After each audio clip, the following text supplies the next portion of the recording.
El Mesías. He aquí el Cordero de Dios. Después del bautismo de Jesús en el río Jordán, los escritores evangélicos describen el poder y la autoridad divina que Jesús manifestó al inicio de su ministerio, su rechazo a Satanás en el desierto, la purificación del templo de Jerusalén y el llamamiento de los 12 apóstoles. Es todo evidencia de que Jesús reconoció y aceptó su llamamiento prometido como el Mesías. Si tú eres el Hijo de Dios, poder y autoridad.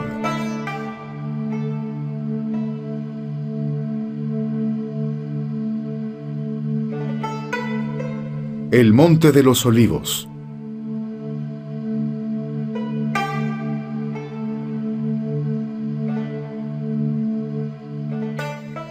De niño Jesús le dijo a sus padres: ¿no sabíais que en los asuntos de mi Padre me es necesario estar? Lucas dice: pero ellos no entendieron las palabras que les habló. Pareciera que los padres de Jesús no captaron plenamente la referencia a su ministerio mortal. La pregunta más importante y profunda es: ¿qué tan consciente estaba Jesús mismo de su misión mesiánica y su naturaleza divina? Muchos académicos han debatido esta pregunta de si Jesús se proclamó a él mismo como el Mesías o si han sido sus seguidores posteriores los que le atribuyen esta divinidad. Actualmente esta pregunta apunta a la raíz misma del cristianismo. Investigación y Biblia. Actualmente un debate muy acalorado entre los eruditos es si el mismo Jesús creía ser el Salvador del mundo o si otros colocaron esas palabras en su boca después de su muerte. Para entender el problema debemos entender por qué hay tal debate. Cuando leemos el Nuevo Testamento es obvio que Él enseñó estas cosas. Juan lo proclama y también vemos a Jesús proclamándolo. Detrás de este debate hay un documento hipotético llamado Q. Algunos académicos notaron que hay copias literales entre los primeros 3 evangelios, Mateo, Marcos y Lucas. Y lo que hicieron fue tomar los 3 evangelios y ver cuál fue el primero, cuál el segundo y cuál el tercero. Y con esto podemos determinar cuál fue la fuente original. Lo que hemos podido ver casi con certeza es que Marcos es la primera fuente. Tomando a Marcos y comparándolo con Mateo y Lucas, vemos 65 versículos que son copias literales entre estos 2 autores evangélicos. Pero entre estos 65 versículos parecería que los 2 autores usaron una sola fuente. Esta fuente es designada por los académicos como Q, de la palabra alemana Quelle, que significa fuente. Se cree que Marcos es el más antiguo de los documentos cristianos. Ahora, cuando usted tiene ese documento y ha hecho esas presunciones, lo que no esté en Q es secundario. Secundario para Jesús, secundario para la cristiandad. Y con esa presunción se pueden hacer muchas más. Por ejemplo, Jesús en el documento Q nunca dijo ser el Mesías, y por eso Él nunca dijo que lo era. Pero son muchas las suposiciones, y esto puede llevar a conclusiones erróneas. Por ejemplo, Jesús no creía que Él era el Mesías. Y realmente se desarrolla este tipo de cambio entre la hermenéutica de la fe y la hermenéutica de la sospecha. Con hermenéutica me refiero a la interpretación. Y esta hermenéutica de sospecha era que debía existir un distanciamiento entre la iglesia y la academia.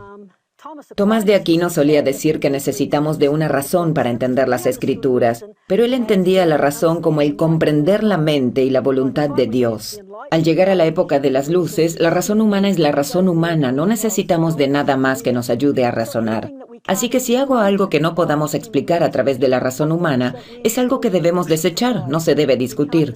David Strauss diría que los milagros no suceden porque no se pueden comprobar a través de la razón humana. Entonces, las suposiciones que uno tiene van a ser un prejuicio a los resultados obtenidos. Y ciertamente todos suponemos algo. No hay nadie que lea el texto y que no tenga sus propias suposiciones. Algunos académicos bíblicos asumen que Dios no existe, que Él no es una parte de la experiencia humana, y por lo tanto en el Nuevo Testamento, cuando vemos una combinación del cielo y la tierra, para ellos no puede ser histórica. Ellos leen el texto con otros ojos. Algo que es difícil de entender para los creyentes, al igual que para los investigadores, es que están estudiando a gente de fe, y sin embargo ellos mismos no creen. Y tenemos un antagonismo. ¿Cómo puede un no creyente entender a un creyente? ¿Cómo puede un creyente entender a un no creyente? Pero al final de cuentas, Son las suposiciones las que van a determinar el resultado final.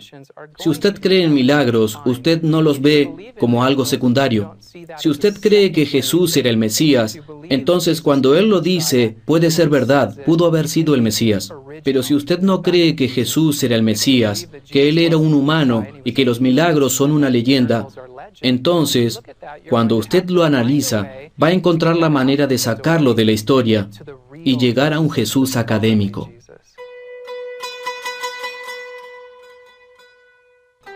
Juan el Bautista.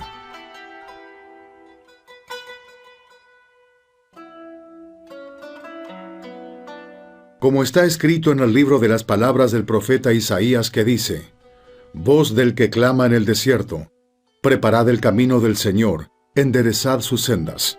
Lucas 3:4.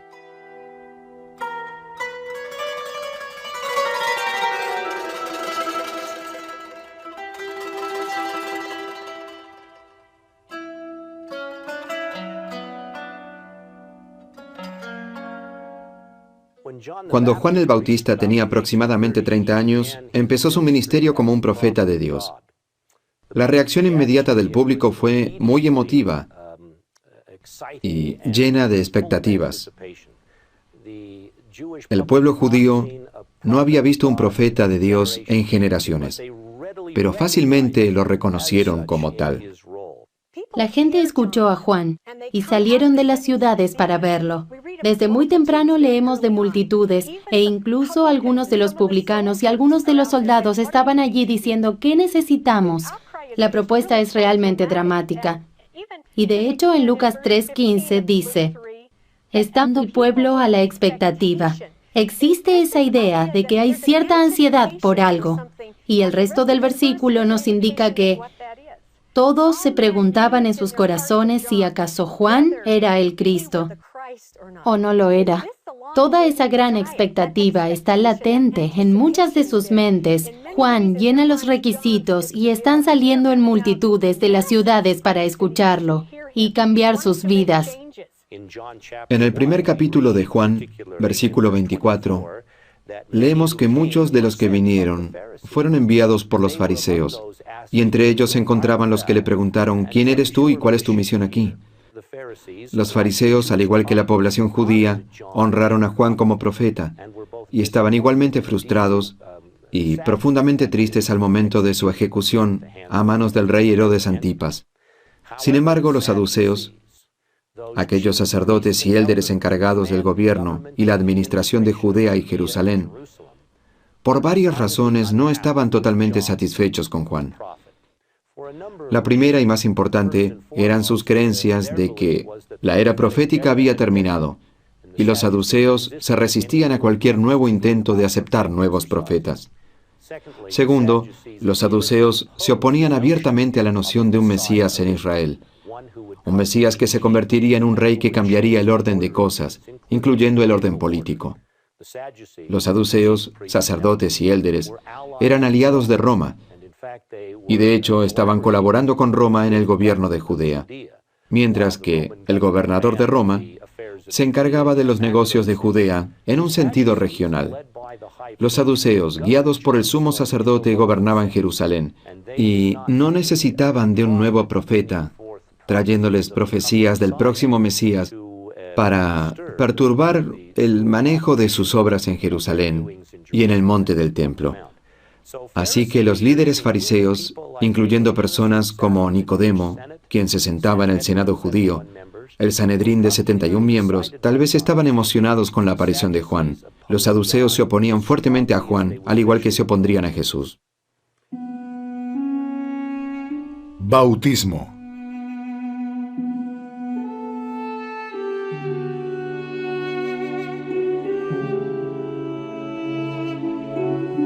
Río Jordán.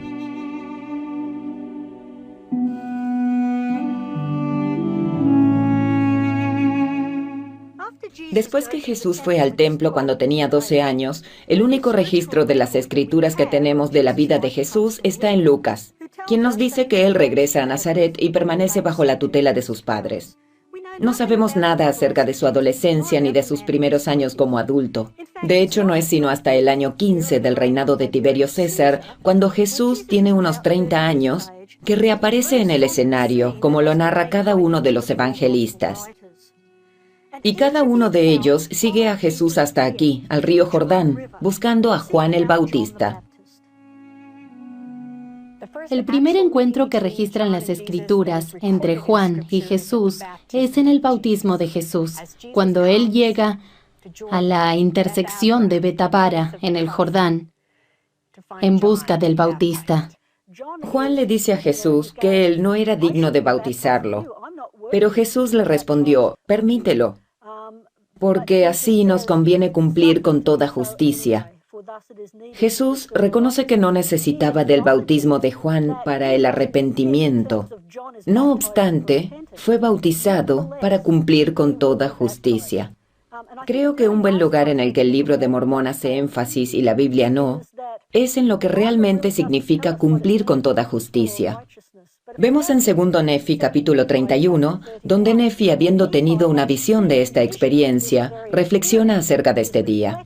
Él hace énfasis en qué significa cumplir con toda justicia.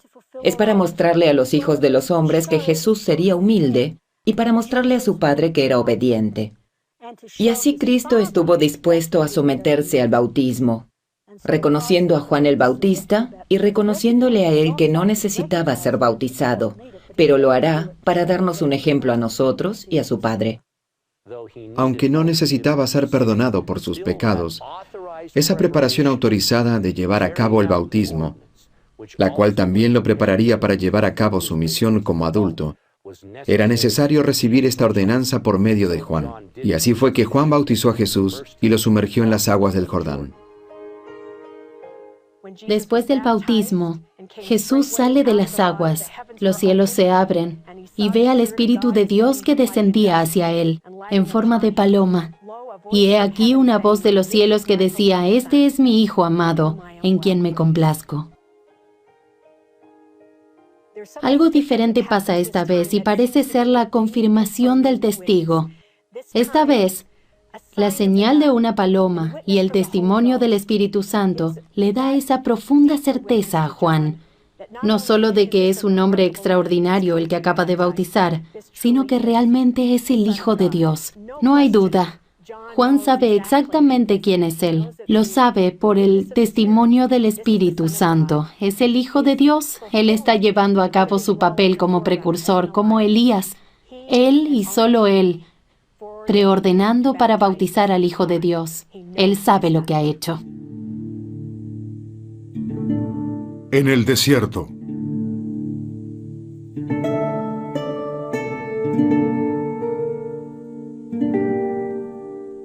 Desierto de Judea.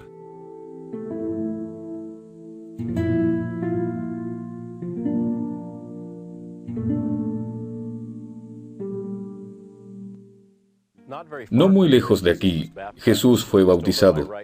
Justo a mi mano derecha está la antigua ciudad de Jericó y un poco más allá el río Jordán, donde creemos que Jesús fue bautizado.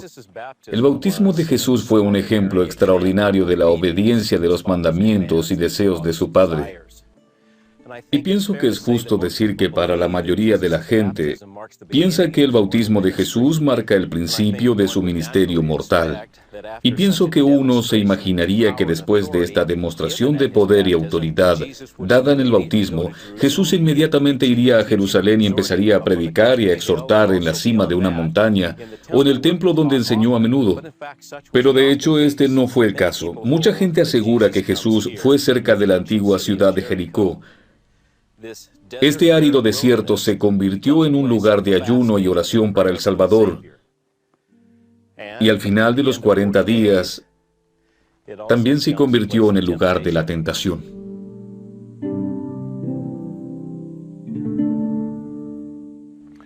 Para entender el desierto de Judea, se necesita una idea de la topografía de esta región. Empecemos con Jerusalén, aquí, al lado oeste del Monte de los Olivos, Hay un camino que discurre alrededor del sur del Monte de los Olivos y llega hasta el Mar Muerto, y es conocido como el Camino de la Sal. Hay otro camino que va por encima del Monte de los Olivos, atravesando el valle de Kidrón. Hay otro camino por la ladera este que llega hasta Jericó. Entre estos dos caminos, al igual que al norte y sur, se encuentra el desierto de Judea. No hay nada plano en esta topografía. Está lleno de colinas que se han desgastado durante miles de años por la lluvia, el viento y demás. Jesús ayuna en el desierto por un período de 40 días. Parece que el Espíritu lo ha sostenido durante este período, y cuando este período finaliza, es cuando Satanás viene a él. Y es allí que él comienza a retar y a tentar a Jesús. Probablemente la palabra tentación también se puede traducir como tribulación. De manera que estas fueron realmente tribulaciones a las que el Salvador fue sometido. No hay duda de que fueron tentaciones, pero esta fue su prueba antes de comenzar su ministerio, las cuales nunca se alejaron por el resto de su vida mientras trataba de cumplir lo que su Padre lo llamó a hacer y a hacer. A medida que Jesús aprendía, gracia por gracia y precepto por precepto, es aquí donde empieza a comprender cuál es su propósito. Cuando ya está por terminar su ayuno, con un hambre devastador, es precisamente en ese momento cuando Satanás lo ataca. Y el diablo le dijo: si eres el Hijo de Dios, di a esta piedra que se convierta en pan. Lucas 4:3.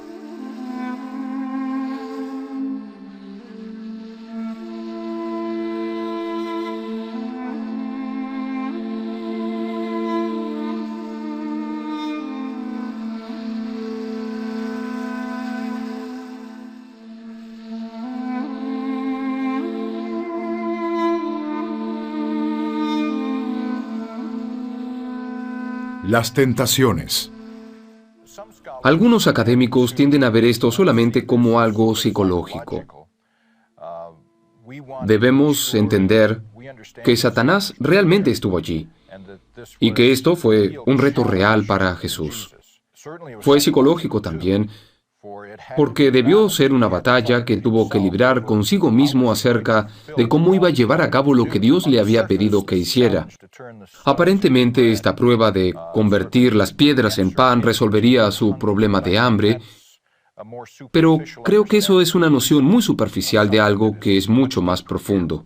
Jesús tenía el poder, si lo hubiera deseado, de poder alimentar al mundo entero. Era un mundo lleno de gente que se moría de hambre, quienes tenían tremendas necesidades. Él tenía el poder para alimentarlos físicamente, o los iba a alimentar de una manera diferente, espiritualmente. Jesucristo, por supuesto, lo hace a un lado citando una escritura. Él dice: escrito está, no solo de pan vivirá el hombre, sino de toda palabra de Dios.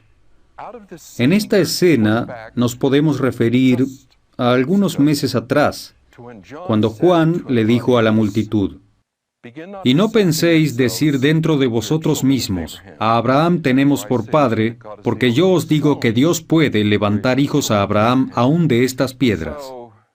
Así que Satanás le está diciendo a Jesús que debe ser algo simple, y si tú eres el Hijo de Dios, como Juan lo prometió, toma una de estas piedras y crea un hijo. Pienso que hay una referencia más distante que se remonta a la creación. Cuando Jesús, el Hijo de Dios y Creador del polvo de la tierra, crea al hombre a quien llama Adán. Así que lo que Satanás le está diciendo es: si en una ocasión pudiste crear al hombre simplemente del polvo, ¿qué tal si ahora haces pan de una simple piedra? Entonces el diablo lo llevó a la santa ciudad y lo puso sobre el pináculo del templo y le dijo: si eres el Hijo de Dios, échate abajo. Mateo 4:5-6.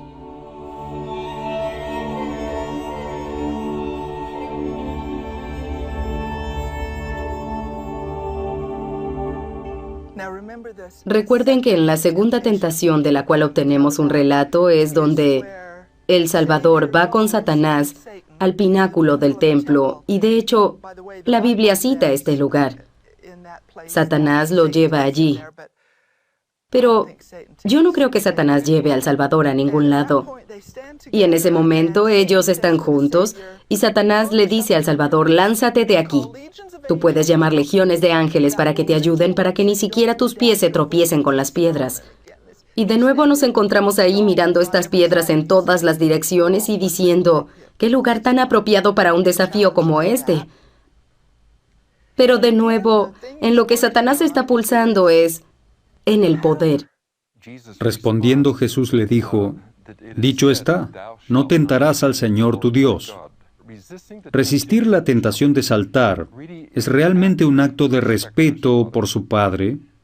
Su padre no tendría que hacer ningún acto inusual para rescatar a su hijo, es decir, a su hijo que se había decidido a saltar y arrojarse al vacío.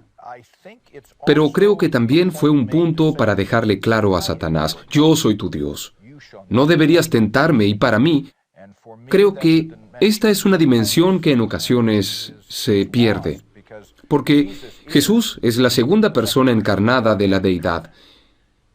Pero también está implícito en mi mente que Satanás debería postrarse y adorar a su Dios, el Salvador. Y le llevó el diablo a un alto monte y le mostró todos los reinos de la tierra. Y le dijo el diablo a Jesús, a ti te daré toda esta potestad. Si tú postrado me adorares, todos serán tuyos. Lucas 4, 5, 7.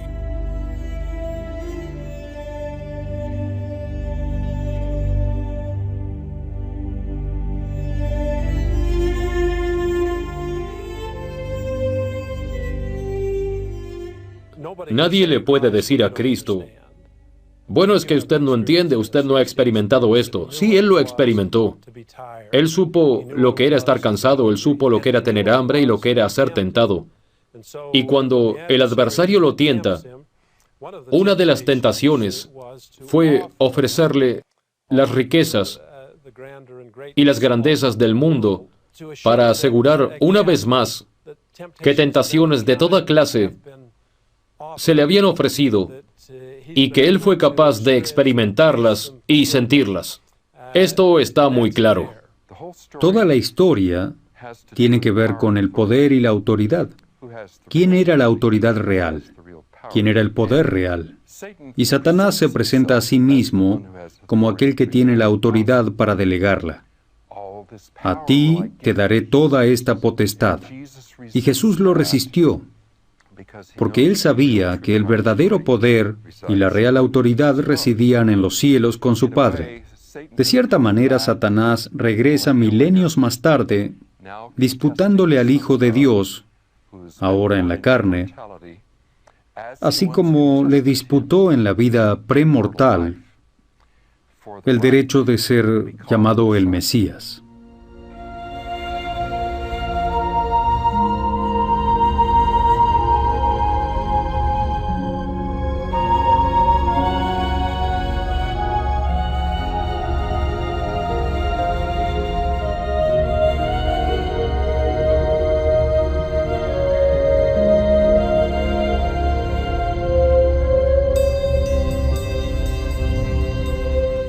Jesús comienza su ministerio. Lo que sabemos de los tres relatos sinópticos es que algunas cosas tuvieron que pasar antes de que Jesús pudiera comenzar su ministerio formal. Claramente era necesario que se bautizara. En los relatos de Marcos y Lucas, la voz del Padre mismo le confirma a Jesús, y según Mateo, a quienes estaban alrededor, que Jesús era el Hijo de Dios. Y después él va al desierto para estar con Dios, y allí es tentado. Algunas veces nos enfocamos demasiado en la tentación misma. Nos olvidamos de que su propósito de ir al desierto era estar con Dios. Es muy interesante lo que aclara Lucas 4:14, donde dice que Jesús regresa a Galilea en el poder del Espíritu. Así que es después de estos pasos iniciales que Jesús está listo para comenzar su ministerio.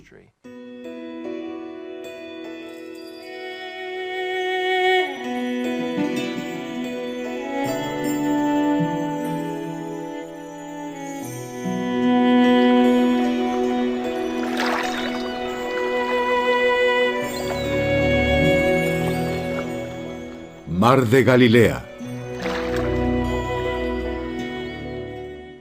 Pienso que fue bastante difícil para él dejar el mar de Galilea, área de Galilea que él amaba, y como las Escrituras lo dicen, él fijó su rostro hacia Jerusalén.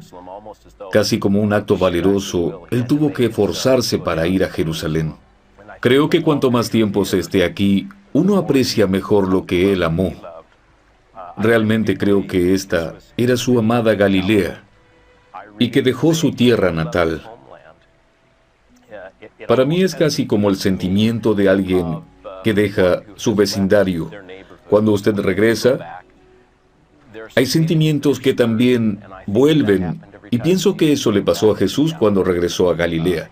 Su familia estaba allí, y él amaba a su familia con una profundidad que probablemente no podemos entender. Y a medida que caminaba por las aldeas, me lo puedo imaginar saludando al zapatero o saludando al vendedor de agua, y siempre preocupado por ellos. Y la tragedia, lo irónico de esto es que llegó el momento en que no le correspondieron. Lucas escribe, y vino a Nazaret donde se había criado, y conforme a su costumbre, el día de reposo él entró en la sinagoga y se levantó a leer. Todos sabemos que el rabino le entregó una copia del libro de Isaías, y Jesús lo abrió y empezó a leer el pasaje. El Espíritu del Señor está sobre mí, por cuanto me ha ungido para dar buenas nuevas a los pobres. Me ha enviado a sanar a los quebrantados de corazón. Esto, en mi opinión, se convierte en la gran ocasión en que Jesús le anuncia a sus amigos, vecinos y a la gente que lo conocía quién era Él, y los hace testigos a todos ellos. Todo esto es sorprendente para ellos. Han estado escuchando que Él ha hecho milagros en todas partes, en Capernaum y demás, y a ellos les gustaría verlo. Pero Jesús se rehusó porque ellos no venían a Él con fe. Y entonces Él les recuerda que durante los días de Elías fue sencillamente una viuda, una gentil, la que recibió la atención de Dios, y no fue la gente escogida. Y la respuesta a esto es interesante, porque los feligreses se levantan para tomarla y lanzarla al abismo. Fundamentalmente, yo creo que es porque Él le está ofreciendo la salvación a la gente equivocada. Estos son los amigos con los que creció, los que lo querían, lo amaban y lo honoraban.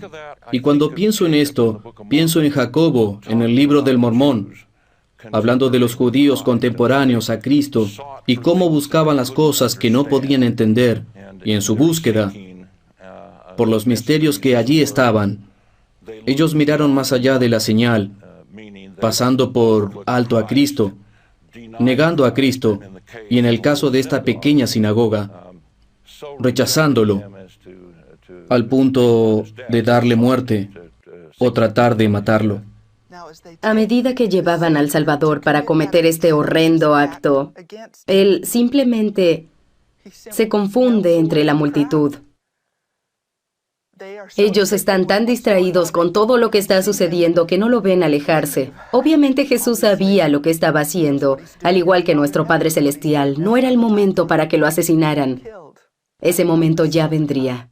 Él inmediatamente sale a Capernaum, no muy lejos de allí, donde realiza un gran número de milagros, mostrando su poder divino como Redentor, que viene a cumplir las mismas cosas de las cuales Isaías habló y que Jesús repitió en la sinagoga, donde muestra que de hecho Él ha venido a realizar esos milagros. Y en el siguiente día de reposo, lo encontramos en la sinagoga, donde hay un hombre afligido por un demonio, el cual Jesús procede a arrojar, mostrando su poder. Lo que es interesante para mí es que Jesús escogió la sinagoga para anunciarse a Él mismo, para anunciar su autoridad. Igualmente, Él escogió la institución de la sinagoga para mostrar su poder. Es interesante que Él escogió la sinagoga para esta clase de actos, un lugar de devoción, un lugar de adoración. un lugar de lectura de escrituras, un lugar de aprendizaje. Este es el lugar que Jesús escoge para anunciarse. Y, en mi opinión, la distancia entre las instituciones de la sinagoga, que él apoya, y la institución de la iglesia, que él pronto organizaría, es mínima. Esta es una respuesta al desafío del diablo. La purificación del templo. Y comenzó a echar fuera a los que vendían y compraban en el templo, y volcó las mesas de los cambistas. Marcos 11:15.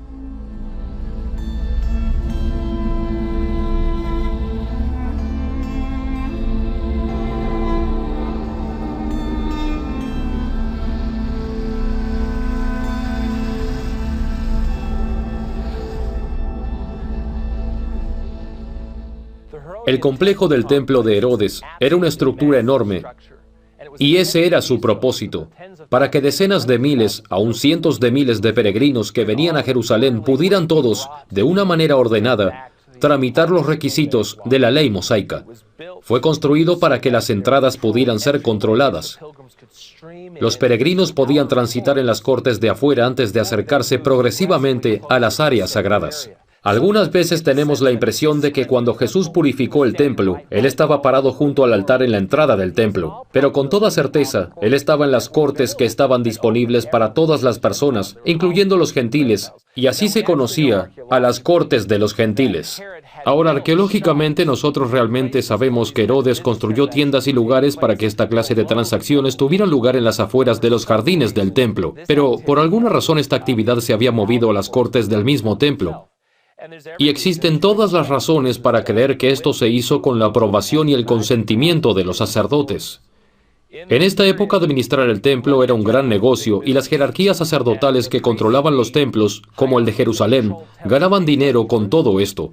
Y si la gente estaba intercambiando dinero, que era algo que se tenía que hacer, eso era un mal necesario. El dinero pagano se tenía que cambiar por el shekel, la moneda usada en el templo. Si la gente estaba intercambiando dinero en los jardines y si estaba comprando y vendiendo los animales para los sacrificios, lo hacían por lo menos con la aprobación tácita de los sacerdotes. Así que cuando Jesús entró en los jardines del templo en actitud de peregrinaje y vio lo que estaba pasando, hay razones para asumir que su furia era contra los administradores y las personas que hacían los negocios. De hecho, hay una muestra de esto en Marcos 11, versículo 17. Esta es su famosa frase. Después de volcar las cosas dejando libre a los animales, Él dice, les enseño diciendo, ¿no está escrito? Mi casa de oración será llamada para todas las naciones, pero vosotros las habéis hecho cueva de ladrones. Por un lado, esto es tal vez un eco de Jeremías 7:11, donde se profetizó que la casa del Señor se convertiría en una cueva de ladrones. Pero en griego, la palabra ladrones es una forma del sujeto lestes, que quiere decir bandido y que también puede significar insurgente o usurpador, o tal vez rebelde. Y casi tenemos la sensación de que Jesús ve el templo como el escondite o lugar de operación de las personas que no tienen la autoridad de vida.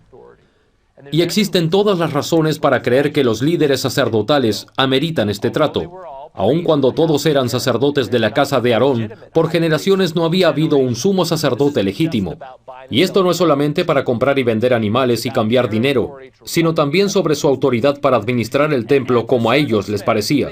Y hasta cierto punto no todos ellos eran egoístas. Este era el último vestigio de la autonomía judía. El gobierno romano permitía al Sanedrín, específicamente bajo el sumo sacerdote, el administrar los negocios de Judea. Pero en el templo mismo, este era su último refugio de independencia nacional y cultural. El hecho de que Jesús viniera y cuestionara su autoridad lo debieron percibir como una amenaza para ellos, aunque pensaban que estaban haciendo lo que podían hacer para protegerlo. Ven, seguidme.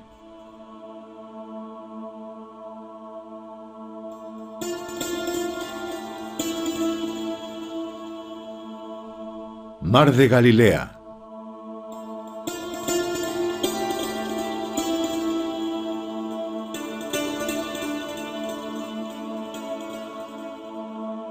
Galilea. A lo largo de estas costas, al norte de aquí, Jesús llamó a Simón Pedro y a su hermano Andrés y a sus compañeros Santiago y Juan. ¿Cómo respondieron ellos? El texto dice, al instante, dejando sus redes, le siguieron. El relato continúa. Jesús recorría toda Galilea, enseñando en las sinagogas y predicando el Evangelio del reino y sanando toda enfermedad y toda dolencia en el pueblo. Cientos, aún miles de personas buscaban a este humilde pero maravilloso maestro de Nazaret, que sanaba enfermos, le devolvía la vista a los ciegos y cuyas enseñanzas maravillaban al sabio e inspiraban al humilde de corazón. Pero Jesús no estaba interesado simplemente en obtener seguidores. Está bastante claro que este hombre, el Cordero de Dios, posee no solamente el poder de sanar al enfermo, sino la autoridad para bautizar con fuego y con el Espíritu Santo y la misión de establecer el reino de Dios en la tierra. Tratar de armonizar los relatos de los evangelios de cuando los discípulos fueron llamados es un ejercicio frustrante. En el Evangelio de Juan, en su primer capítulo, él comienza a congregar pequeños grupos de seguidores. Pero luego en los sinópticos, usted encuentra a las mismas personas pescando y haciendo sus tareas normales, y él los invita a seguirlo. A menudo tengo el sentimiento de que estas personas ya lo conocían. De hecho, algunos de ellos estaban emparentados a él. La gente había empezado a gravitar hacia Jesús y a creer que él era el Mesías, pero esto no quería decir que los había llamado a un servicio de tiempo completo, solo hasta cuando él llama a Pedro, a Andrés, a Santiago y a Juan. La organización de la iglesia era muy reciente y en su cumbre están los apóstoles. ¿Por qué? Porque ellos son los que el Señor ha comisionado. Y en este sentido, ellos son únicos. No son personas de las cuales su autoridad se deriva de alguna manera, sino que son personas cuya autoridad viene directamente de Él. Y ellos se convierten en sus principales testigos de la resurrección e igualmente de su ministerio mortal. Es interesante que de todos los nombres que Jesús les pudo haber dado, de todos los títulos que les pudo dar a estos hombres, escogió la palabra apóstol. La palabra es griega, apóstolos. Está relacionada con el verbo apostelo. Y apostelo significa enviar, pero conlleva la idea de enviar con un propósito. Después, en el tercer siglo, vemos un cambio muy interesante en la palabra, en el que los cínicos, un grupo de filósofos que afirmaban que ellos eran los verdaderos mensajeros de Zeus y que su mensaje se debería tomar en serio. Ellos decidieron autodenominarse apóstoles, los enviados y los comisionados.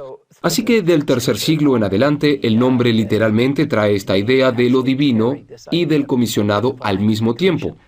Así que fue perfecto, una palabra perfecta para ser dada como título a sus apóstoles por Jesús. La gente aceptaba inmediatamente la idea de que estos son los comisionados. A medida que Jesús llamaba a sus 12 apóstoles, dice la Biblia, Él les daba poder.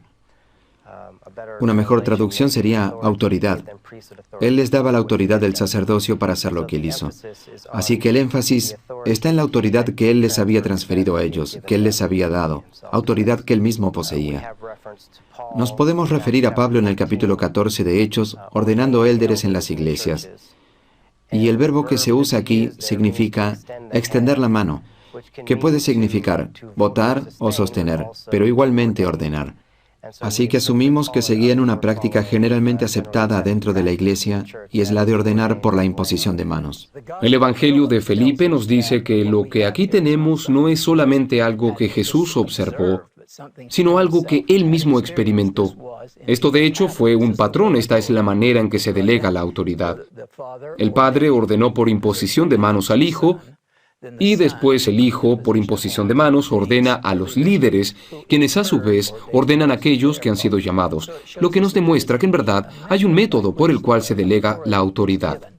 Hay un pequeño tema que se desarrolla en virtud de esto, y es el sentimiento de que el reino de Jesús, la casa de Jesús, es una orden y que se lleva a cabo por actos físicos, palpables, tangibles, que confieren la autoridad y confiere derechos a aquel que la recibe.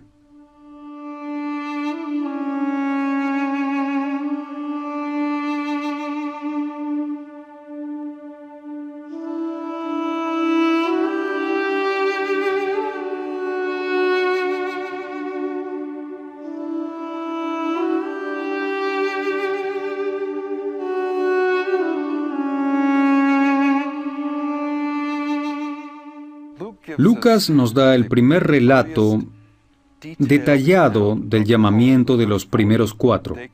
Ellos consisten en las 2 parejas de hermanos, Pedro y su hermano Andrés, Santiago y su hermano Juan. Se nos dice que Jesús vino a las playas del mar de Galilea y que había una ansiosa multitud que quería escuchar la palabra de Dios.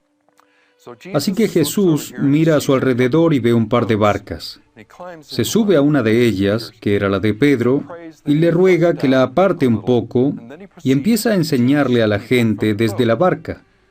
Ahora, Pedro está aquí, está observando y arreglando y doblando sus redes una y otra vez, y escucha todo el sermón. Al final del sermón, Jesús se voltea hacia Pedro y le dice: Simón, boga mar adentro y echa tus redes para pescar. Pedro en protesta dice: Maestro, hemos trabajado toda la noche y nada pescamos. Pero, y esto me gusta, pero por tu palabra echaré la red. Lucas escribe: y habiéndolo hecho, recogieron gran cantidad de peces que rompían sus redes. Así que ellos le gritaron a sus compañeros. Santiago y Juan estaban en la otra embarcación. Ellos les gritaron para que vinieran a ayudarles, lo cual hicieron. Y usted recordará, el resultado de esto es que tienen gran cantidad de peces, ellos llenan las 2 embarcaciones y ambas empiezan a hundirse.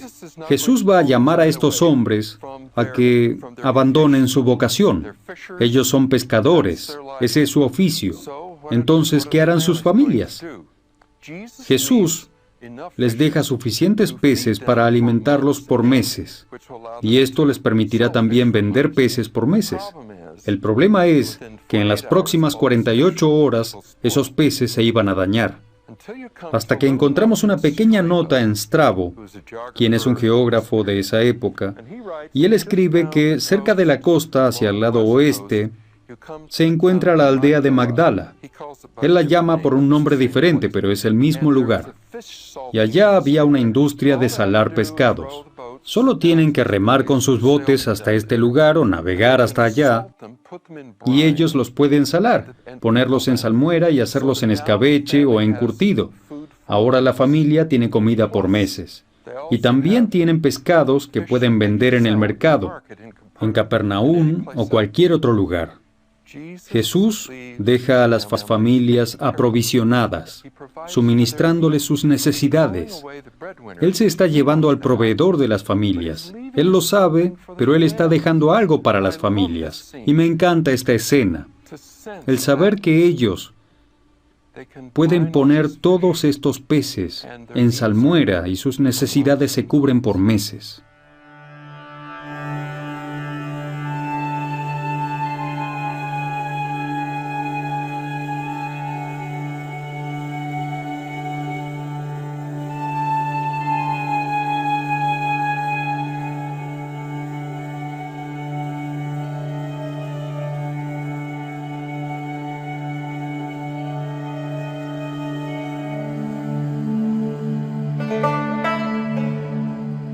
Ellos entonces, dejando al instante las redes, le siguieron. Mateo 4:20.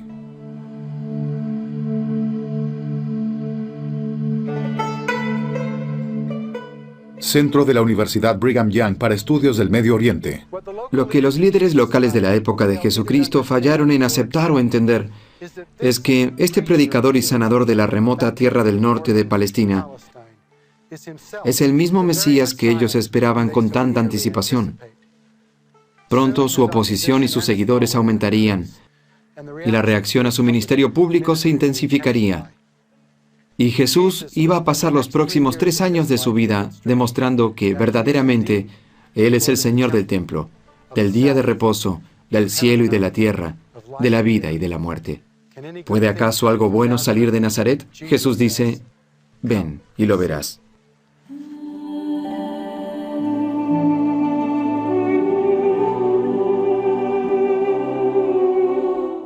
El bautismo de Cristo marca el comienzo de un extraordinario ministerio.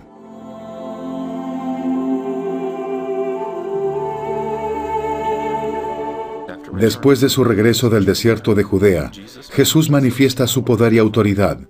Sana al enfermo y al afligido, expulsa a los mercaderes del templo, y con la ordenación de los 12 apóstoles establece su iglesia en la tierra. Estos hombres que el Salvador inviste con poder y autoridad de lo alto, serán los líderes de su iglesia, una vez que la fase final de su ministerio terrenal se lleve a cabo.